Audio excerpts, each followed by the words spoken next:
How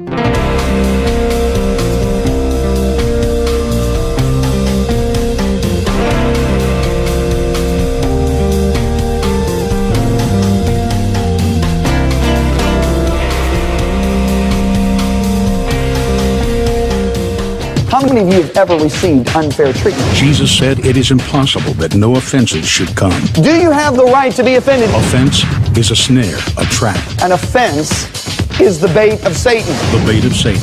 John Bevere's best-selling book has changed lives all over the world. God's word, His promise, will always come to pass as long as you don't get offended. And now, John Bevere Ministries presents the Bait of Satan curriculum, a 12-part series designed to free you from the snare of offense.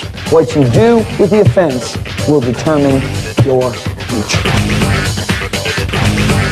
Lição número 8, vamos falar sobre a rocha da ofensa.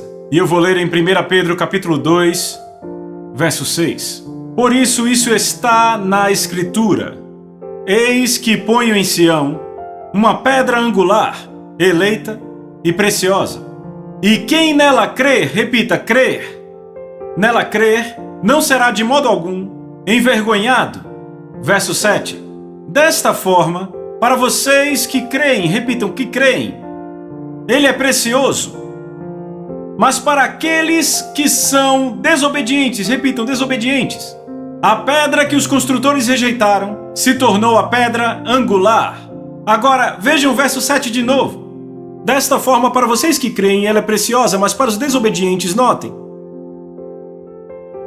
Como Pedro contrasta a palavra crer com desobediente. Viram isso? São opostos. Agora eu quero declarar aqui que hoje na nossa língua inglesa nós reduzimos a palavra crer para o que ela não é. No tempo dos escritores da Bíblia, a palavra crer significava obedecer. Hoje a palavra crer significa que você reconhece e acredita na existência de alguém e não obedecer necessariamente. Ou seja, se hoje você disser que o oposto da palavra crer é desobedecer, você vai levantar dúvidas. Hebreus capítulo 3. É muito importante que entendamos isso. Hoje, representamos de forma tão errada essa palavra porque ensinamos que tudo que você tem que fazer é crer que Jesus existe, que Ele morreu na cruz, que Ele ressuscitou e você está salvo, tudo está bem, você está bem com Deus. Mas eu quero mostrar a vocês que a palavra crer significa obedecer. Hebreus 3, verso 12. Tende cuidado, irmãos, repitam, irmãos. Note que ele está falando a crentes. Tende cuidado, irmãos, jamais aconteça haver em qualquer de vós perverso coração de incredulidade que vos afaste do Deus vivo. Agora, se pegarmos a palavra incredulidade e colocarmos no contexto de hoje, que crer apenas significa reconhecer a existência de alguém, certo? Que você reconhece que ele viveu e morreu na cruz. Como eles vão ter um coração de incredulidade? Todas essas pessoas sabiam que Deus existia. Veem isso? Agora vejam o seguinte. O verso 15, hoje se ouvirdes a sua voz, não endureçais o vosso coração como na rebelião. Verso 16, ora os que tendo ouvido se rebelaram, não foram de fato todos os que saíram do Egito levados por Moisés? E contra quem se indignou por 40 anos, não foi contra os que pecaram, cujos cadáveres caíram no deserto? Agora vejam com cuidado 18 e 19. E contra quem jurou que não entrariam no seu descanso, senão contra os desobedientes? Repitam, desobedientes. Agora veja o verso 19. Vemos, pois, que não puderam entrar por causa da sua incredulidade. Então notaram que, ouçam, ele diz que incredulidade e não obedecer são sinônimos. Veja o verso 19. Vemos, pois, que não puderam entrar por causa da incredulidade. Ou seja, incredulidade é não obedecer. Crer é obedecer e não crer é desobedecer. Veem isso? Agora temos que ter isso bem firme em nossos corações. Porque hoje o que temos na igreja é um evangelho que diz: você apenas crê que ele existiu e morreu na cruz e está tudo bem. Não importa se você desobedecer, viver como quiser. Mas sabem, amigos, isso é mentira. E nós temos que pregar o evangelho. Eu descobri que hoje as pessoas entendem a palavra graça de forma totalmente pervertida, acham que graça é uma grande cobertura. Ou seja, eu sei que eu não estou obedecendo, não estou vivendo como deveria, mas graças a Deus pela graça. Jesus disse: nem todo aquele que disser Senhor, Senhor entrará no reino, mas aquele que faz a vontade do meu Pai. Não é apenas confessar Jesus que leva a pessoa para o céu, é confessar e praticar. Agora eu digo, ninguém vai poder olhar para Deus e dizer: as minhas obras me trouxeram aqui para o céu, porque a palavra diz que é por graça, apenas por graça e não por obras. Mas no entanto, Tiago vem e diz: vocês realmente têm graça e fé? Mostrem-me sua fé sem as obras e eu mostrarei a minha pelas obras. Ou seja, a evidência de que eu realmente tenho a graça em mim é o fato de eu obedecer. Me mostre uma pessoa que repetidamente, consistentemente se rebela e desobedece, e eu te mostro alguém que não conhece a Deus. Agora, no ministério de Jesus, ele é chamado de a rocha da ofensa. Você vai notar que todo lugar que Jesus ia, ele ia ofendendo pessoas. Quem eram as pessoas que ele ofendia? Ele ofendia pessoas que não eram verdadeiros crentes, desobedientes, e também ofendia pessoas que tinham fundações erradas em sua vida. E ele disse: uma das duas coisas vai acontecer, ou você vai seguir a rocha e ser quebrantado, ou a rocha vai te reduzir a pó. No Evangelho de Lucas, capítulo 2, lemos no verso 25: E eis que havia um homem em Jerusalém, cujo nome era Simeão. E esse homem era justo e devoto, esperando pela consolação de Israel, e o Espírito Santo estava sobre ele. E lhe foi revelado pelo Espírito Santo que ele não morreria antes de ver o Cristo do Senhor. Então ele veio pelo Espírito, repitam, pelo Espírito, para o templo, e os pais trouxeram a criança Jesus. Jesus aqui tinha 33 dias de idade. Para fazer com ele de acordo com o costume da lei, ele o tomou em seus braços e louvou ao Senhor, dizendo: agora, Senhor, podes me deixar ir em paz, porque meus olhos viram a tua salvação. Eu acho isso espetacular. Este homem entra no templo com milhares de pessoas, encontra um casal de Nazaré, pega seu bebê, o levanta e diz: o Messias. E 33 anos depois, os fariseus, que citavam o Pentateuco de memória, o viam expulsar demônios e não sabiam quem ele era.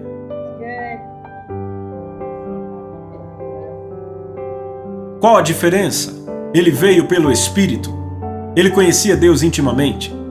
Agora veja o que ele vai dizer. Verso 34. Não, 33. E José e sua mãe se maravilharam por aquelas coisas que eram faladas dele. Então Simeão o abençoou e disse a Maria, sua mãe: eis que esta criança está destinada tanto para a ruína, repitam, ruína, como para levantamento de muitos em Israel, e será um sinal contra quem muitos falarão. Sim, agora veja a profecia. Uma espada traspassará a tua própria alma, para que os pensamentos de muitos corações sejam revelados. Agora, amigos, deixa eu dizer algo. Eu quero passar com vocês pelos evangelhos e mostrar como essa profecia literalmente aconteceu. Jesus, todo lugar que ele ia, você o encontra ofendendo pessoas. Ele era a espada que traspassava a alma das pessoas.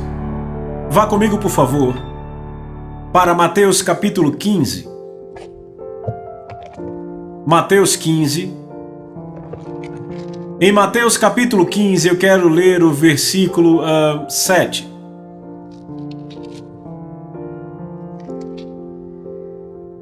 Jesus declarou aos líderes, ele disse: hipócritas, bem profetizou Isaías a vosso respeito, dizendo: esse povo se aproxima de mim com sua boca e me honram com seus lábios, mas seu coração está longe de mim, e em vão me adoram, ensinando doutrinas que são preceitos de homens. Vejam o verso 10. E tendo chamado a multidão, lhes disse: ouvi e entendei, não é o que entra pela boca o que contamina o homem, mas o que sai da boca, isso sim contamina o homem. Verso 12. Então seus discípulos vieram e disseram a ele: você sabe que os fariseus se escandalizaram ouvindo o que disse? Veja, claro que se ofenderam. Ele olha para os líderes religiosos, os fariseus, e diz: hipócritas, vocês se aproximam de mim com a boca, mas seu coração está longe, certo? E esses caras chegam a Jesus e dizem: Jesus, realmente o que você pregou ofendeu aqueles caras. Mas eu quero que notem o que Jesus diz. Veja o verso seguinte, o 13. Ele respondeu e disse: toda planta que meu Pai Celestial não plantou será arrancada. Deixai-os, são cegos, guias de cegos. Ora, se um cego guiar outro cego, ambos cairão no barranco. O que Jesus está dizendo aqui? Jesus está dizendo que Deus, o Pai, na verdade vai usar a ofensa para arrancar pessoas que realmente não estão plantadas no reino.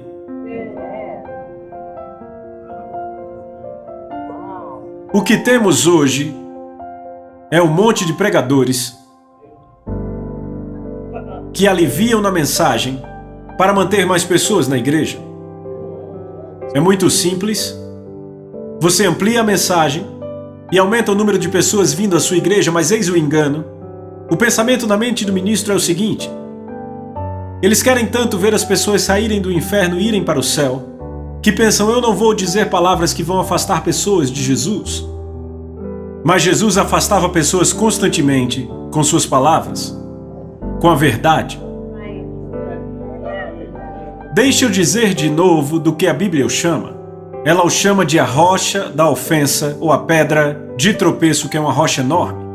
Posso ser honesto, da forma que pregamos Jesus na América, ele não é mais a pedra de tropeço. O reduzimos a uma pequena pedrinha que todos passam por cima.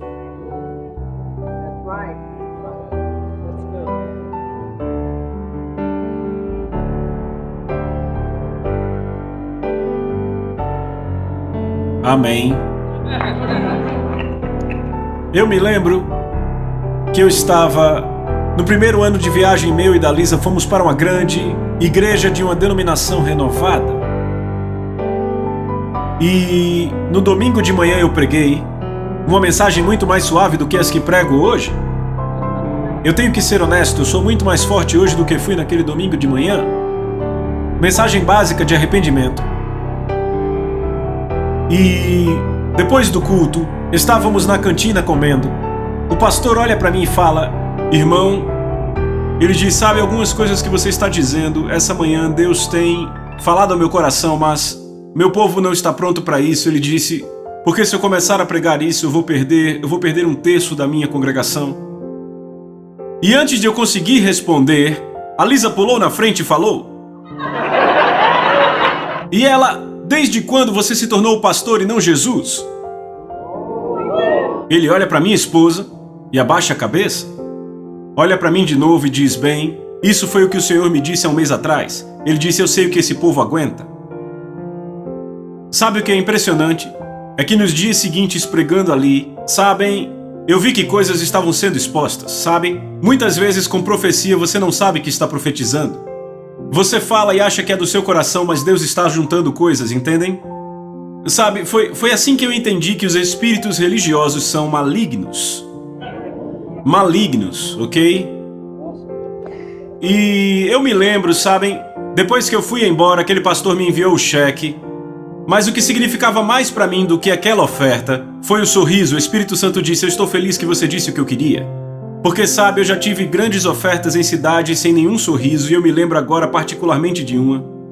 Eu estava numa grande conferência com 5 grandes pastores lá, e o Espírito me disse para pregar sobre a isca de Satanás, ofensa, e eu lembro que eu estava escrevendo outros livros, outros assuntos queimando em meu coração, eu não queria pregar aquilo, eu não achava mais tão empolgante.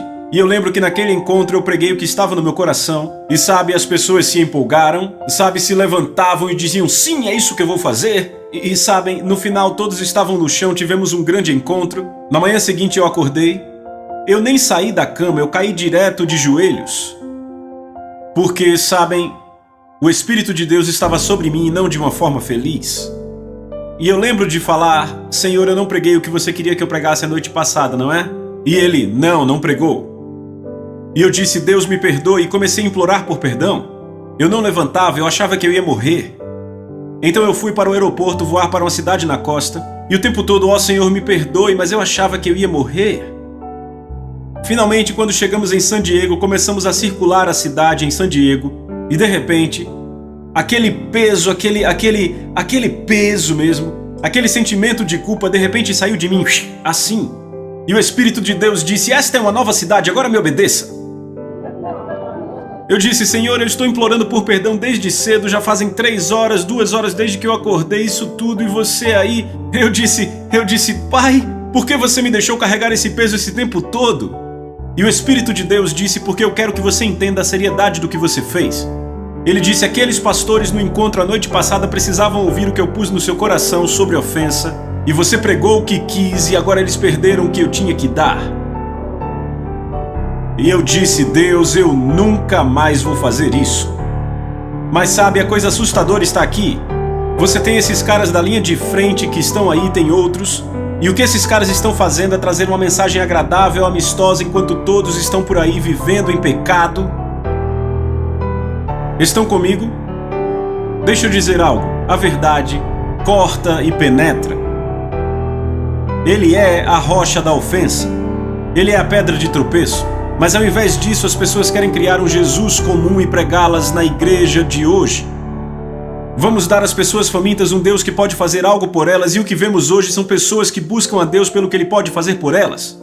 E é como uma mulher que casa com um homem porque ele tem dinheiro. Ela não está casando pelo que ele é, mas pelo que ele pode fazer por ela. Estão comigo?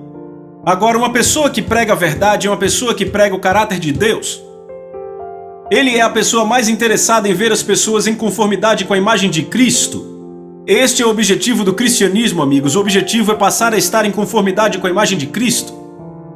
Quando você tem uma pessoa que está no Espírito pregando a palavra de Deus, eu te digo, ela vai discernir o que está no seu coração. Vai penetrar seu coração. Se é amistosa e só te faz sentir bem e agradável, eu não acho que vem da rocha da ofensa. Amém? Então, como líderes, temos que entender algo. Tem vezes que Deus vai nos dar algo para pregar. É a pura e simples verdade. Eu não estou falando de uma viagem que não está na Bíblia, eu só estou falando da verdade. Vai entristecer pessoas. E elas podem ir embora. Mas a atitude de Jesus foi: deixa elas irem.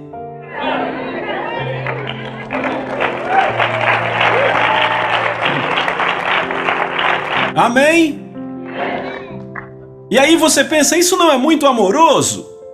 Sim, é amoroso. Porque não se mistura joio e trigo. Não se pode misturar serpentes com ovelhas, lobos e ovelhas. E a palavra de Deus vai expor o que está dentro das pessoas. Vá comigo, por favor, para Mateus capítulo 13. Mateus 13, verso 55. Jesus está na cidade natal dele. Foi aqui que ele ofendeu a sua cidade natal. Vejam isso. 54. E chegando à sua terra, ensinava-os na sinagoga, de tal sorte que se maravilhavam e diziam: de onde lhe vem essa sabedoria e esses poderes miraculosos? Não é este o filho do carpinteiro? Não se chama sua mãe Maria e seus irmãos Tiago, José, Simão e Judas? Não vivem entre nós todas as suas irmãs? De onde lhe vem, pois, tudo isso? Então se ofenderam com ele. Jesus, porém, lhes disse: não há profeta sem honra senão na sua terra e na sua casa. Então o que ofendeu eles? A verdade que ele pregava? Os milagres que fazia? É interessante que não se ofenderam porque ele era o filho do carpinteiro, porque ele andava pelos campos da Galileia meditando e orando. Isso não ofendeu eles. Foi quando ele saiu e começou a falar a palavra de Deus. Ficaram ofendidos. Então ele ofendeu a sua cidade, e encontramos em outro evangelho que se ofenderam tanto que queriam pegá-lo e jogá-lo de um desfiladeiro. Foi esse tanto que eles se ofenderam. Pessoas religiosas são cruéis. Amém, eu disse cruéis. Ele ofendeu os membros da própria família, certo? No evangelho de Marcos, capítulo 3, verso 21, por favor. Mas quando o seu próprio povo, e a NVI diz sua própria família, veja, vocês percebem? Quando eu fui salvo, sabe, eu era um garoto católico. Quando eu fui salvo e descobri que Jesus tinha irmãos e irmãs, aquilo mexeu com a minha cabeça.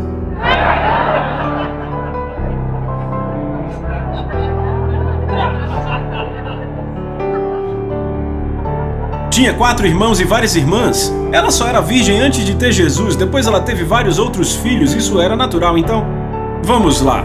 Quando o seu próprio povo... Eu tenho tentado convencer a minha mãe disso, mas vamos lá. Quando o seu próprio povo ouviu sobre isso, eles saíram para prendê-lo, porque diziam: está fora de si. Era a família dele. A família dizia: está fora de si, ficou louco. Estão vendo? Agora o verso 31. Seus irmãos e sua mãe ficaram do lado de fora e mandaram chamá-lo. Porque achavam que ele estava louco, queriam levá-lo para casa. Queriam pegá-lo. Muita gente estava sentada ao redor e disseram: olha, tua mãe e teus irmãos e irmãs estão lá fora à tua procura. E ele disse: quem é minha mãe e meus irmãos? E olhou ao redor em círculo para aqueles que estavam sentados junto a ele e disse: aqui estão minha mãe e meus irmãos, porque todo aquele que faz a vontade de Deus é meu irmão, minha irmã e minha mãe. Eu lembro quando eu fui salvo, minha família não ficou muito empolgada. Não ficaram, não. E eu me lembro que chegou a um ponto em que não me convidavam mais para certas festas, como a festa de aposentadoria do meu pai. Não me convidaram porque achavam que eu ia pregar lá. E então, quando eu soltei a bomba e disse que ia fazer um curso bíblico, a minha mãe disse: só se for por cima do meu cadáver. Porque, sabe, eu tenho diploma de engenharia. E, sabe, eles tinham esperanças para mim e disseram: você vai ser um pregador, vai morrer miserável. E eu disse: não, mãe, Deus me chamou para fazer escola bíblica. E eu disse: mãe, eu te amo, te respeito, mas isso foi o que Deus me chamou para fazer. E então ela disse: muito bem, então você vai pagar tudo sozinho. E eu disse: tudo bem, eu pago. E o que é impressionante é que eu tomei a decisão, e mesmo com minha família me rejeitando como fizeram, eu queria servir a Deus. Sabe, a família de Jesus o rejeitou, mas sabe o que é interessante? Você encontra a mãe e os irmãos dele no cenáculo. E foi isso que Deus usou comigo. Eu disse: Senhor, se eu te servir, você cuida da minha família. E sabe o que mais? Hoje a minha mãe e o meu pai leem meus livros, assistem meus vídeos, e o meu pai, quando tinha 79 anos, ele agora tem 82. Quando ele tinha 79, eu tive o privilégio de orar com ele para ele receber o Senhor Jesus.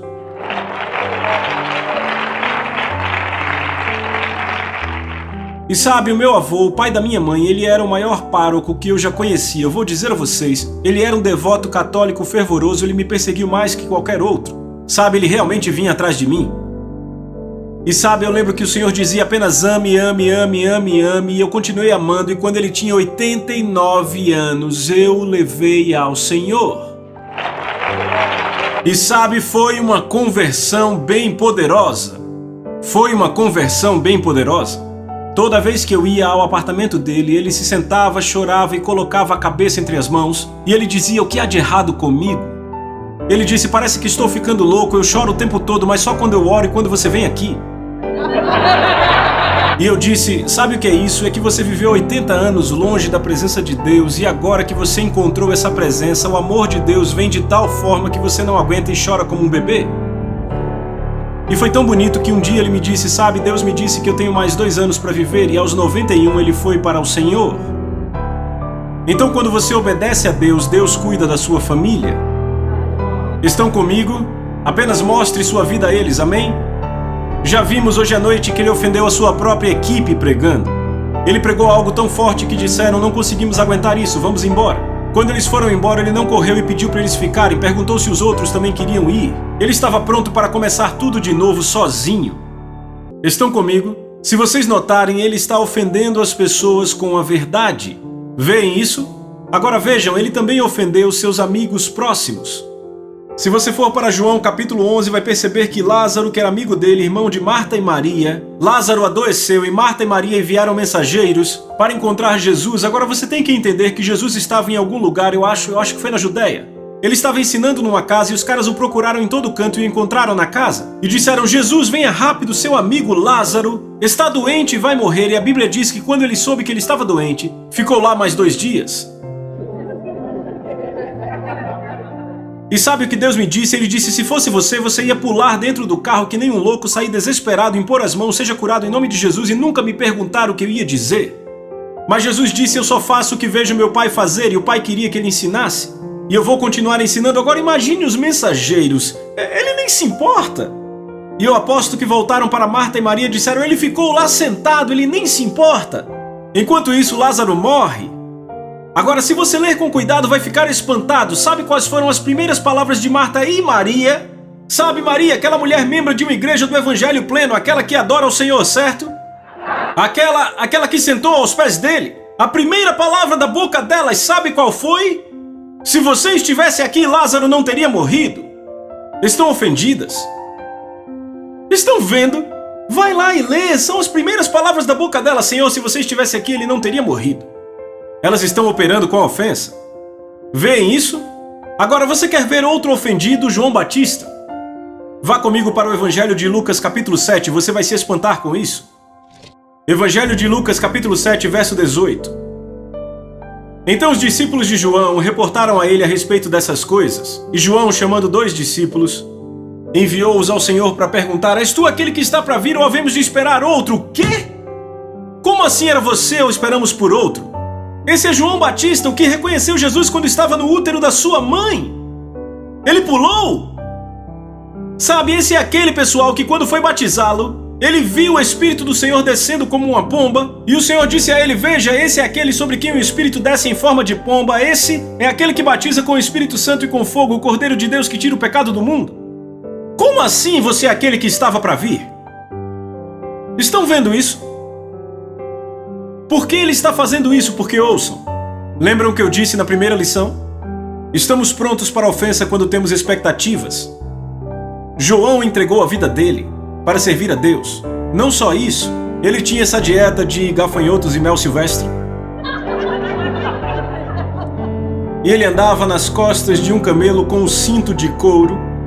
Jesus usava uma túnica sem costura. E entenda isso, era uma túnica legal. Ela era tão legal que os soldados romanos lançaram sortes para tê-la. Veem como era legal, ok? Ele come com pecadores. Ele bebe nas festas com eles. E ele não vem visitar João na prisão. E João começa, pera aí! Não era isso que eu esperava? Vem isso? E aí, vem isso? Agora vejam o que Jesus faz. Ele diz, vejam isso. Verso 20, quando os homens chegaram a Jesus, disseram, João Batista nos enviou, dizendo, és tu aquele que estava por vir ou devemos esperar outro? Jesus, rapaz. 21, naquela mesma hora curou Jesus muitos de moléstias e de flagelos e de espíritos malignos e deu vista aos cegos. Verso 22, Jesus respondeu e disse, vão e digam a João as coisas que viram e ouviram. Que os cegos veem, os aleijados andam, os leprosos são limpos, os surdos ouvem, os mortos levantam e aos pobres se anuncia o evangelho. Ele está citando Isaías. E então ele diz, PS, verso 23, e abençoado é aquele que não se ofende por causa de mim.